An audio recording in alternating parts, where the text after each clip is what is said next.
Hello students, my name is Aditya और आज हम कंटिन्यू करने जा रहे हैं हमारा biological classification which is chapter 2 of biology NCERT class 11th का सेकंड पार्ट, जिसको हमें किंगडम मोनालिसा से स्टार्ट करना है।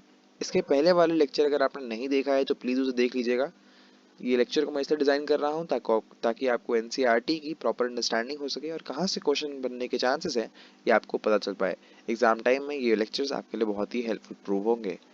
लेक्चर 1 में हमने बात करी थी कि कैसे अरिस्टोटल ने क्लासिफिकेशन किया था प्लांट्स और एनिमल्स का। फिर हमने लिनियस की बात करी थी जिन्होंने टू किंगडम क्लासिफिकेशन दी थी, लेकिन उसके अंदर कुछ डिमेरिट्स थे जिसकी वजह से हमने 3 किंगडम, 4 किंगडम, 5 किंगडम और 6 किंगडम क्लासिफिकेशन भी पढ़े थे। हमने ये भी देखा था कि कैसे कुछ ऑर्गेनिजम्स गलत किंगडम में आ गए हैं, लेकिन जैसे ही उनकी और कैरेक्टरिस्टिक्स को भी हमने इन्वॉल्व किया क्लासीफाई करने के लिए, उनको उनके रिस्पेक्टेड किंगडम्स के अंदर, अप्रोप्रिएट किंगडम्स के अंदर रख दिया गया। हमने ये भी देखा कि अब हम सिर्फ मॉर्फोलॉजिकल या फिजियोलॉजिकल बेसिस ही नहीं देखते हैं क्लासिफिकेशन करने के लिए, बल्कि हम लोग फाइलोजेनेटिक क्लासिफिकेशन भी देखते हैं। आर.एच. व्हिटेकर के बारे में हमने पढ़ा 1969, yes it is very important.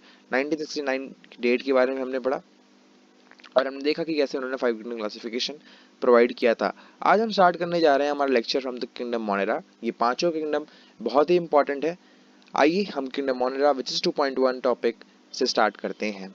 Okay, so bacteria are the sole members of the kingdom Monera. Bacteria जो होते हैं किंगडम मोनेरा के, वो सोल मेंबर्स होते हैं। बैक्टीरिया ऑलमोस्ट एवरीवेयर, हर जगह आपको मिलेंगे। 100 of bacterias present in handful of soil. They also live in extreme habitats such as hot springs में आपको मिलेंगे, डिजर्ट्स में मिलते हैं, स्नो में मिल जाते हैं या डीप ओशंस में भी मिल जाते हैं, यानी हर जगह बैक्टीरिया मिल जाते हैं। बहुत सारे बैक्टीरिया ऐसे हैं जो कि लिव इन और ऑन अदर ऑर्गेनिज्म, जो कि अदर ऑर्गेनिजम्स के अंदर भी रह सकते हैं, बाहर भी रह सकते हैं। अंदर वालों को एंडोपैरासाइट्स कहते हैं, बाहर वाले को एक्टोपैरासाइट्स कहते हैं। पैरासाइट्स वो होते हैं जो किसी लिविंग ऑर्गेनिज्म के ऊपर रहते हों या फिर उनसे अपना फूड न्यूट्रिशन लेते हों। इसमें बैक्टीरिया क्यों क्या आते हैं, देफॉर बैक्टीरिया की कुछ स्पेशल शेप्स होती हैं जो कि इसमें डिस्कस कर रखी हैं। दैट इज स्फेरिकल शेप, जिसको साइंटिफिक लैंग्वेज में कोकस कहा जाता है। रॉड शेप्ड हो गई बैसिलस, कॉमा शेप्ड हो गई which is vibrium, and the spiral shaped which is spirillum. तो यहाँ पर जैसे कि लिखा हुआ है, स्फेरिकल शेप जिसको कॉकस कहा जाता है, rod shape which is known as bacillus, this is vibrium, and spiral shape को स्पाइरलियम कहा जाता है। और इनके प्लूरल टर्म्स भी यहाँ पर दे रखे हैं, अगर एक है तो कॉकस होगा, बहुत सारे हैं तो कोकाई होगा। ये शेप्स एनसीईआरटी में यहाँ पर दे रखी हैं, ये भी बहुत इंपॉर्टेंट है। एमसीक्यू में एज अ क्वेश्चन ये आ जाती हैं।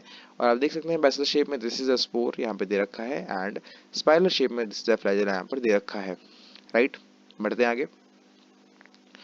दो, अब यहाँ पे एनसीईआरटी ने मोनेरा की बहुत ही इंपॉर्टेंट लाइन दे रखी है। तो the bacterial structure is very simple. Bacterial structure तो बहुत सिंपल है, they are very complex in behaviour. फिर भी ये बहुत ही कॉम्प्लेक्स होते हैं बिहेवियर में। क्यों ऐसा? ऐसा इसलिए कहा गया है क्योंकि compare to many other organisms, bacteria as a group show the most extensive metabolic diversity. यानी मेटाबॉलिक डाइवर्सिटी के टर्म्स में हमने प्रीवियस चैप्टर में बात करी थी कि मेटाबॉलिज्म बॉडी के अंदर चलने वाली सारी रिएक्शंस को कंक्लूड करके हम लोग मेटाबॉलिज्म कहते हैं।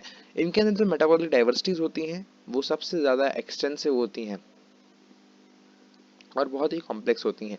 यानी बैक्टीरिया का स्ट्रक्चर देखें तो वो तो काफ़ी सिंपल है, लेकिन इनका जो डाइजेशन है, मेटाबॉलिक डाइवर्सिटी है, वो बहुत ही ज़्यादा कॉम्प्लेक्स इन नेचर है। तभी एनसीईआरटी ने ये ऊपर वाली लाइन कही है।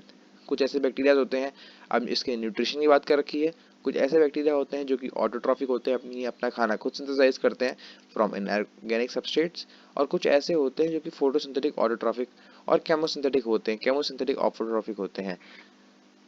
The vast majority of bacteria are heterotrophs. ये बहुत ही इंपॉर्टेंट लाइन है, यहाँ से क्वेश्चन बहुत ज़्यादा बन जाता है।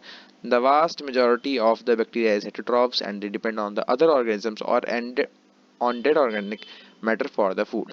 यहाँ पर मैंने न्यूट्रिशन के बारे में एक छोटा सा चार्ट बना रखा है ताकि आपको प्रॉपर अंडरस्टैंडिंग हो सके। न्यूट्रिशन यानी फूड इनटेक करने का जो प्रोसेस होता है उसे हम न्यूट्रिशन कहते हैं, जिसमें हमारे पास दो चीज़ें आती हैं, that is autotrophic nutrition and second is the heterotrophic nutrition. Autotrophic के अंदर दो आते हैं फर्दर, जिस photo autotrophic and chemo autotrophic, और हेटरोट्रॉफिक के अंदर तीन आते हैं, right, saprophytic, parasitic and holozoic. अगर फोटो ऑटोट्रॉफिक की बात करें तो इसमें वर्ड आ रहा है फोटो, जिसे हमें समझ आना चाहिए कि लाइट की हेल्प से हम अपना खाना खुद बना रहे हैं। एंड केमो ऑटोट्रॉफिक में केमो आ रहा है यानी केमिकल्स की हेल्प से हम खाना बनाते हैं। वहीं हेटरोट्रॉफिक की बात करें तो सेप्रोफिटिक वो होते हैं जो कि डेड ऑर्गेनिजम्स के ऊपर लाई करते हैं, उन्हें हम सेप्रोफिटिक कहते हैं।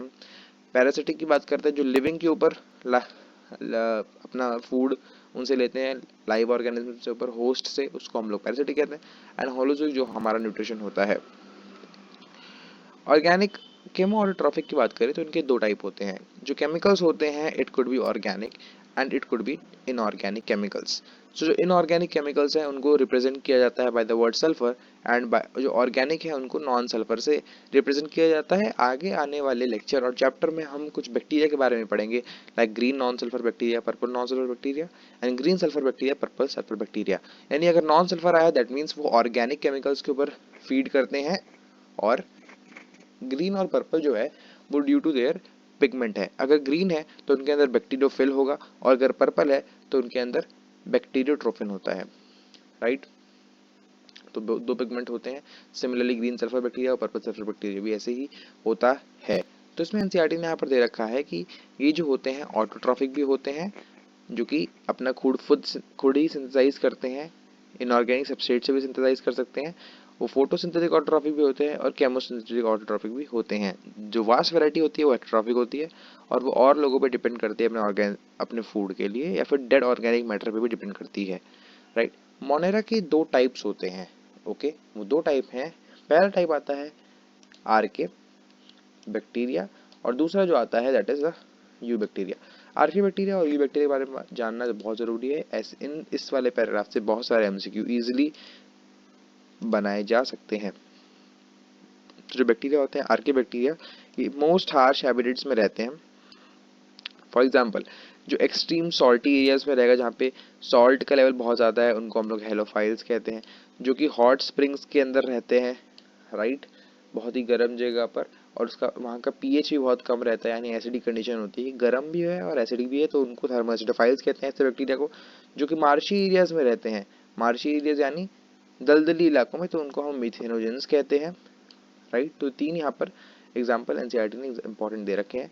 इनकी जो सेल वॉल होती है, archaebacteria differ from other bacteria in having a different cell wall structure.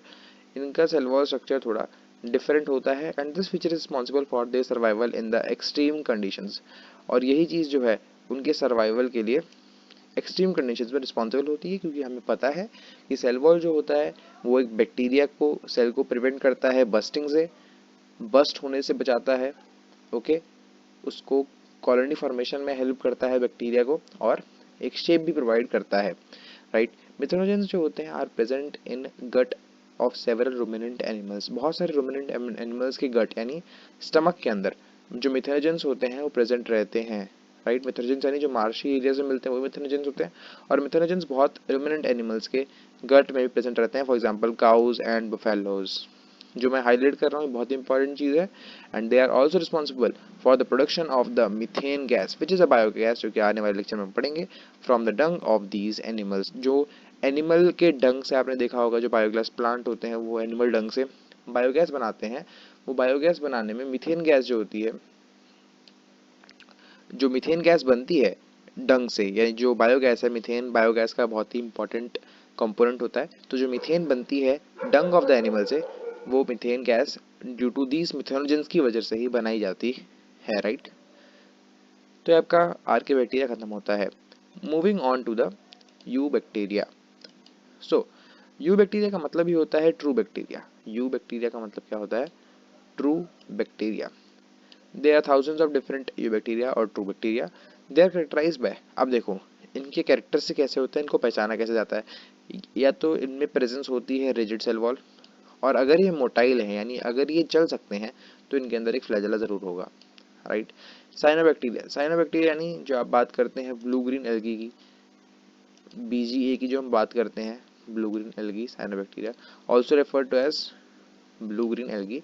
उनके अंदर क्लोरोफिल ए पाया जाता है, similar to green plants, and are photosynthetic autotrophs, यानी अपना खाना खुद बनाते हैं with the help of light, ठीक है। साइनोबैक्टीरिया के बारे में बता रखा है। Cyanobacteria is also eubacteria. Cyanobacteria जो होता है वो यूनिसेलुलर भी आपको मिल सकता है, यानी सिंगल सेल का, कोलोनियल यानी बहुत सारी एक कॉलोनी में रहता है, फिलामेंटस यानी फिलामेंट टाइप बॉडी हो सकती है, जैसे यहाँ पर आपको दिखा रखा है, ये वाले डायग्राम में आपको दिखा रखा है, राइट। ये जो होते हैं फ्रेश वाटर के भी हो सकते हैं, मराइन भी हो सकते हैं और टेरेस्ट्रियल भी हो सकते हैं, यानी इनकी हैबिटेट बता दिए, या तो आपको वाटर में मिलेंगे या तो लैंड में मिलेंगे। वाटर में आपको फ्रेश वाटर और मराइन दोनों में मिलते हैं। जो कॉलोनीज होती हैं generally surrounded by gelatinous sheath, की जो कॉलोनीज होती हैं, जैसे कि आप इस डायग्राम में देख सकते हैं, ये जो कॉलोनीज होती है वो एक जेलेटिनस शीट से कवर होती है for the protection. They often form blooms in polluted water. आपने ब्लूम्स देखे होंगे, यानी जो गंदा पानी होता है आपने देखा होगा उसके ऊपर एक काई की तरह जम जाता है, तो that are known as blooms. Polluted water body यानी बहुत टाइम से जो रुकी वाटर बॉडी होती है, स्टेगनेंट वाटर बॉडीज होती है, उनके ऊपर ब्लूम बनाने का जो काम होता है वो भी ब्लू ग्रीन एल्गे ही करते हैं। बहुत सारे ब्लू ग्रीन एल्गे हमारे लिए हेल्पफुल भी होते हैं, क्यों? क्योंकि वो एटमॉस्फेरिक नाइट्रोजन को फिक्स भी करते हैं। एटमॉस्फेरिक नाइट्रोजन को फिक्स करना मतलब nitrogen is important for the plants, और प्लांट्स डायरेक्टली एटमॉस्फेयर से नाइट्रोजन नहीं ले पाते हैं, तो ये उन नाइट्रोजन को इस फॉर्म में कन्वर्ट कर देते हैं ताकि प्लांट उसे एब्जॉर्ब कर सके। उसी को ही नाइट्रोजन फिक्सेशन कहते हैं, एटमॉस्फेरिक नाइट्रोजन फिक्सेशन, जो कि हम आने वाले लेक्चर्स में प्रॉपर्ली डिटेल में पढ़ेंगे। In specialised cells called the heterocyst, यहाँ बहुत इंपॉर्टेंट लाइन दे रखी है, इनके अंदर स्पेशल सेल्स होते हैं हेटेरोसिस्ट, जो कि नाइट्रोजन फिक्सेशन करते हैं। ये देखिए यहाँ पे हेटेरोसिस्ट दिखा रखा है, डायग्राम आपका एनसीईआरटी में देखना बहुत जरूरी है, ये इसकी लेबलिंग भी आ सकती है। एग्जाम्पल भी दे रखा है, नॉन स्टॉक और एनाबेना, ये दो ब्लू ग्रीन एल्गी के एग्जाम्पल्स के नाम है। केमोसिंथेटिक ऑटोट्रॉफिक, यानी जो केमिकल से अपना खाना बनाते हैं। ऑक्सीडाइज वेरियस इनऑर्गेनिक सब्सटेंसेस, वो इनऑर्गेनिक सब्सटेंसेस को क्या करते हैं, ऑक्सीडाइज करते हैं, सच एज, ये भी इंपॉर्टेंट है, नाइट्रेट्स हो गया, नाइट्राइट्स हो गया, ओके, अमोनिया हो गया, and use to release the energy for the production of the ATP. ये भी बहुत इंपॉर्टेंट लाइन है, एनर्जी रिलीज करते हैं, जैसे ही उसका ऑक्सीडेशन होता है किसी भी चीज़ का तो एनर्जी रिलीज होती है, ठीक है, एनर्जी रिलीज होती है, और वो एनर्जी एटीपी यानी एनर्जी प्रोडक्शन में वो यूज़ करते हैं। They play a great role in the recycling nutrients like the nitrogen, phosphorus, iron and sulphur. इसके ऑक्सीडेशन, इसके रिसाइकलिंग में भी इनका बहुत इंपॉर्टेंट रोल होता है। तो हमने बात कर ली यहाँ पर जो बैक्टीरिया की, हमने बात करी उनके दो कैरेक्टरिस्टिक्स की, दैट इज इनके अंदर रिजिड सेल वॉल होती है और अगर मोटाइल होते हैं तो फ्लैजेला होता है।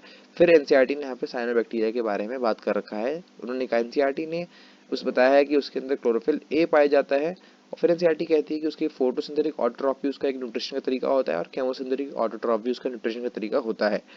फोटोसिंथेटिक ऑटोट्रॉफ्स और केमोसिंथेटिक ऑटोट्रॉफ्स, एनसीईआरटी कहती है कि ब्लू ग्रीन एल्गी जो होते हैं वो यूनिसेलुलर, कॉलोनियल और फिलामेंटस फॉर्म में मिल सकते हैं, फ्रेश वाटर में भी मिलते हैं, टेरेस्ट्रियल में भी मिल सकते हैं। इनके बॉडी के चारों तरफ जिलेटिनस शीथ होती है और पॉल्यूटेड वाटर के ऊपर ये ब्लूम बनाते हैं, नाइट्रोजन फिक्सेशन भी करते हैं with the help of there are specialised cells which are heterocyst, ठीक है। नॉस्टॉक और एनाबेना दो एग्जांपल एनसीईआरटी ने दे रखे हैं, राइट।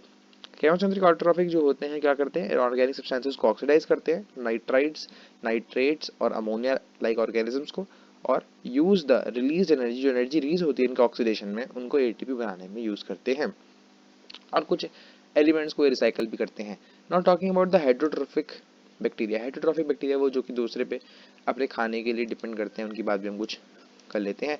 जो मोस्ट एबंडेंट होते हैं nature, heterotrophic he most abundant in nature होते हैं, जो कि हमने ऊपर ही पढ़ा, ये रहा, the vast majority of bacteria are the heterotroph. Same line NCERT ने एक और बार रिपीट की है, इसलिए ये लाइन बहुत इंपॉर्टेंट भी होती है और एमसीक्यू में पूछी जा सकती है कि हेटेरोट्रॉफिक बैक्टीरिया ही सबसे ज़्यादा एबंडेंट होते हैं।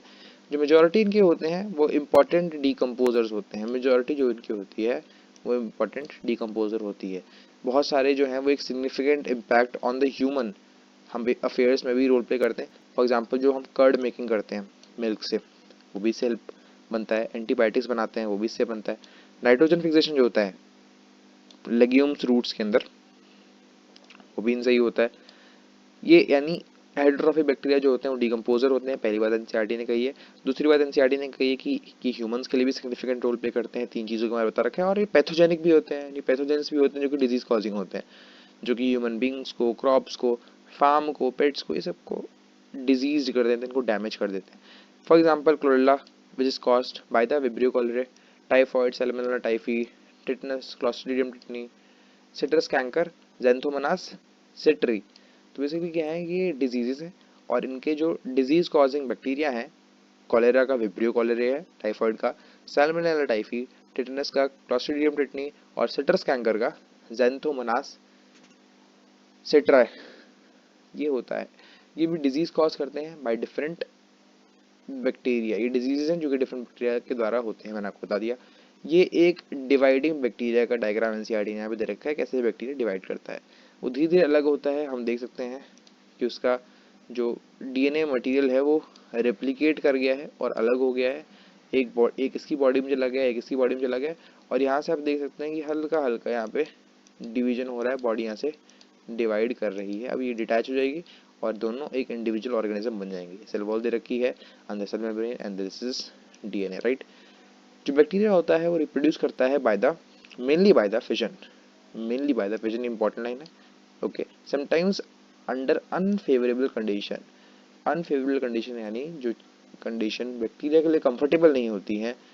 लाइक अनफेवरेबल क्या होती है, जैसे खाना खत्म हो जाता है उनका, बैक्टीरिया का फीडिंग हैबिट्स, या फिर कोई एक्सट्रीम कंडीशन आ जाती है, बहुत हार्श एक्सट्रीम कंडीशन आती है, उस केस में ये लोग स्पोर्स प्रोड्यूस करते हैं। यानी जनरली ये फिजन करते हैं, वरना ये स्पोर्स प्रोड्यूस करते हैं। क्यों? क्योंकि जो स्पोर्स होते हैं उनकी कवरिंग प्रेजेंट रहती है, उनके पे कवरिंग प्रेजेंट रहती है, जो कि उनको एक्सट्रीम कंडीशन से प्रिवेंट करती है spores. They also reproduce by short of sexual reproduction. ये सेक्शुअल रिप्रोडक्शन से भी रिप्रोड्यूस कर सकते हैं by adopting a primitive type of DNA transfer from one victim to the other. और वो कैसे करते हैं? अगर इनको सेक्शुअल प्रोड्यूस करना हो तो सिंपली अपना एक DNA, primitive type of DNA को एक बैक्टीरिया से दूसरे बैक्टीरिया में ट्रांसफर कर देते हैं, अगर इनको सेक्सुअली करना हो। ठीक है, तो एनसीईआरटी कहती है जनरली फिजन के थ्रू करते हैं, यानी एक के दो हो जाते हैं। अनफेवरेबल कंडीशन में ये स्पोर्स के थ्रू करते हैं, और सेक्सुअल रिप्रोडक्शन के टाइम पे ये अपना डीएनए जो है वो एक बैक्टीरिया से अदर बैक्टीरिया में ट्रांसफर कर देते हैं, राइट। बात करते हैं माइकोप्लाज्मा की, जो कि बहुत ही इंपॉर्टेंट एक बैक्टीरिया है। माइकोप्लाज्मा जो है ये एक ऐसा ऑर्गेनिज्म है जो कि सेल वॉल लैक करता है, पहली चीज। दूसरी चीज, ये smallest living cell known and can survive without oxygen. अब यहाँ पे एक वर्ड के बारे में ध्यान रखना जरूरी है कि यहाँ पे एनसीईआरटी लिखती है कैन, यानी ये ऑक्सीजन के बिना भी सर्वाइव कर सकता है। जरूर इसका मतलब ये नहीं कि अगर ऑक्सीजन होगी तो मर जाएगा। ऑक्सीजन अगर है तब भी सर्वाइव कर सकता है, और अगर नहीं है तब भी सर्वाइव कर सकता है। बहुत सारे माइक्रोप्लाज्मा ऐसे होते हैं जो कि पैथोजेनिक इन नेचर होते हैं for the animals and plants both. दोनों के लिए क्या होते हैं? पैथोजेनिक इन नेचर पाए जाते हैं, राइट। सो यहाँ पर मैं खत्म करता हूँ अपने किंगडम मोनेरा को। हमने मोनेरा के बारे में जाना, हमने देखा कि इसके बैक्टीरिया ही सोल मेंबर्स हैं। काफ़ी एक्सटेंसिव इसके अंदर मेटाबॉलिक डाइवर्सिटी मिलती है फूड की, यानी जितनी भी आप फूड हैबिट्स देखते हैं, जानते होंगे, वो सारी फूड हैबिट्स आपको मोनेरा के अंदर मिलेगी। इनके अंदर मेनली बैक्टीरिया होते हैं, इनके डिफरेंट स्ट्रक्चर्स हमने देखे, यहाँ पर हमने डिफरेंट स्ट्रक्चर इसके प्रोवाइड कर रखे हैं। हमने आर्के बैक्टीरिया के बारे में समझा कि आर्के बैक्टीरिया और यू बैक्टीरिया में क्लासिफाइड होता है। आर्के बैक्टीरिया की यदि बात की जाए तो ये पुराने बैक्टीरिया जो होते हैं, archae means old primitive type, right. तो पुराने जो बैक्टीरिया होते हैं उनको आर्के बैक्टीरिया कहते हैं, और ये बहुत ही हार्श कंडीशंस में रहते हैं। अलग अलग कंडीशन में अलग अलग नाम है, डिफरेंट सेल वॉल इनकी है। मिथेनोजेंस के बारे में हमने पढ़ा। यू बैक्टीरिया में मेनली हमने बीजीए यानी blue green algae, that is cyanobacteria के बारे में हमने अंडरस्टैंड करा, और कैसे हमने देखा कि हेटेरोट्रॉप्स हमारे लिए बेनिफिशियल भी होते हैं और एक तरीके से डिजीज कॉजिंग भी होते हैं। इनका डिवीजन भी हमने देखा कैसे रिप्रोड्यूस करते हैं, एंड हमने माइकोप्लाज्मा के बारे में भी अंडरस्टैंड करा, राइट। सो यहाँ पर मैं अपना लेक्चर खत्म करता हूँ। नेक्स्ट लेक्चर में हम लोग किंगडम प्रोटेस्टा से स्टार्ट करेंगे। आप प्लीज़ इसको ध्यान से देखिएगा और एनसीईआरटी के अंदर प्रॉपर्ली हाईलाइट कर दीजिएगा, क्योंकि ये जो मैं हाईलाइट करता हूँ ये वही चीज़ें होती है जिनके एग्जाम में आने के पूरे चांसेस प्रेजेंट रहते हैं, और एक एनसीईआरटी को प्रॉपर्ली अंडरस्टैंड करने के लिए ये चीज़ें आपको हाईलाइटेड होनी चाहिए। So thank you for watching my lecture. Please do like, subscribe and share. अगर आपको ये वीडियो अच्छी लगे तो please like, hit the bell icon. Thank you.